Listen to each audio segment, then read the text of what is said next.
കേരളത്തിലെ തദ്ദേശ സ്വയംഭരണ സ്ഥാപനങ്ങളിലേക്ക് നടന്ന ഉപതെരഞ്ഞെടുപ്പുകളിൽ UDF നേടിയ മികച്ച വിജയം സംസ്ഥാന രാഷ്ട്രീയത്തിൽ വലിയ ചലനങ്ങളാണ് സൃഷ്ടിച്ചിരിക്കുന്നത്.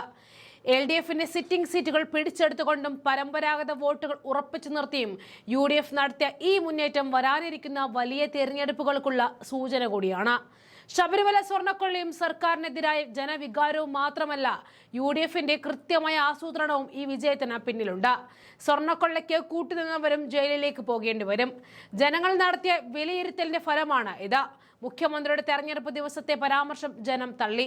UDFന്റെ വിജയത്തിലെ ഏറ്റവും നിർണായക ഘടകം സംസ്ഥാന സർക്കാരിന്റെ ജനവിരുദ്ധ നയങ്ങൾക്കെതിരെയുള്ള ജനരോക്ഷം തന്നെയായിരുന്നു. സാമ്പത്തിക ധൂർത്തും ക്ഷേമ പെൻഷനുകളും മുടക്കവും അവശ്യ സാധനങ്ങളുടെ വിലക്കയറ്റവും സാധാരണ ജനങ്ങളെ ബുദ്ധിമുട്ടിലേക്ക് എത്തിച്ചു. ജനക്ഷേമ പദ്ധതികൾ കൃത്യമായി നടപ്പിലാക്കിയില്ല. തൊട്ടതെല്ലാം പാഴാക്കിയ സർക്കാരാണ് LDFന്റേത്. ജനവിരുദ്ധ നയങ്ങൾ എന്ന് പ്രതിപക്ഷം വിശേഷിപ്പിച്ച എല്ലാ തീരുമാനങ്ങളും വോട്ടെടുപ്പിൽ പ്രതിഫലിച്ചതായിട്ടും കാണാമായിരുന്നു. ശബരിമല സ്വർണ്ണക്കൊള്ള LDFനെ നിലം പരിശാക്കി കളഞ്ഞു. CPM നേരിട്ടിടപെട്ട കൊള്ളയും വിശ്വാസി സമൂഹത്തിന്റെ രോക്ഷവും വോട്ടിംഗിൽ പ്രതിഫലനം കാണിച്ചു. ഇടതിന്റെ പരമ്പരാഗത വോട്ടർമാരെ പോലും മാറി ചിന്തിക്കാൻ ഇത് പ്രേരിപ്പിച്ചു.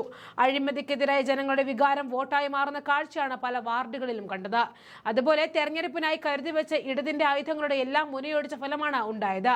പാലക്കാട് MLA രാഹുൽ മങ്കുടത്തിനെതിരെ ഉയർന്ന വ്യക്തിപരമായ ആരോപണങ്ങളെയും കേസുകളെയും രാഷ്ട്രീയ പ്രേരിതമാണ് എന്ന് ജനങ്ങൾ കണ്ടത്. ഇക്കാര്യത്തിൽ ജനം UDF നിലപാടുകൾക്ക് ഐക്യദാർഢ്യം പ്രഖ്യാപിക്കുകയായിരുന്നു. ടീം UDFന്റെ ഒറ്റക്കെട്ടായ പ്രവർത്തനം തന്നെയാണ് സംഘടനാപരമായിട്ട് കോൺഗ്രസിന്റെ ഹൈലൈറ്റ്.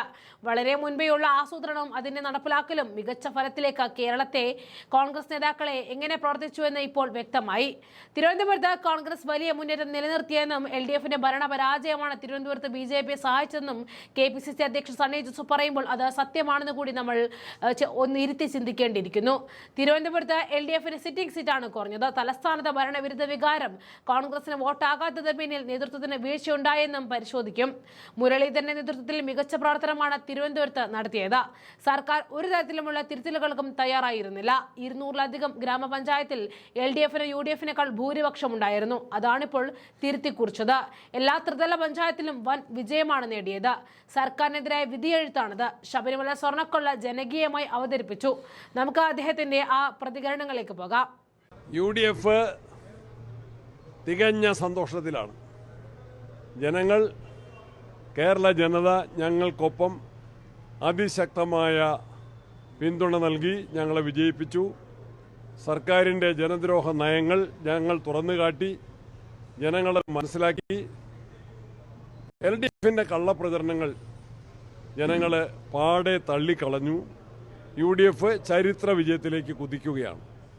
കൂട്ടായ പരിശ്രമം, നല്ല മുന്നൊരുക്കം, നല്ല സ്ഥാനാർത്ഥികൾ, കഠിനാധ്വാനം, അതിൻ്റെ എല്ലാം ഫലമാണ് ഇപ്പോൾ വന്നുകൊണ്ടിരിക്കുന്നത്. കൂടുതൽ റിസൾട്ട് വന്ന് വ്യക്തമായ വിശദാംശങ്ങൾ നൽകുന്നതാണ്. തിരുവനന്തപുരത്തെ കാര്യങ്ങൾ കോർപ്പറേഷന്റെ ഡീറ്റെയിൽസ് ഞങ്ങൾ പഠിച്ചുകൊണ്ടിരിക്കുകയാണ്. കോർപ്പറേഷനിലും എല്ലാ സ്ഥലത്തും UDF ശക്തമായിട്ട് മുന്നേറിക്കൊണ്ട് നില മെച്ചപ്പെടുത്തിക്കൊണ്ടിരിക്കുകയാണ്. ഡീറ്റെയിൽ നമുക്ക് ഇല്ല, ഞങ്ങൾ വിശദമായിട്ട് പിന്നെ പറയാൻ ഫലം അനലൈസ് ചെയ്തിട്ട് പറയാം.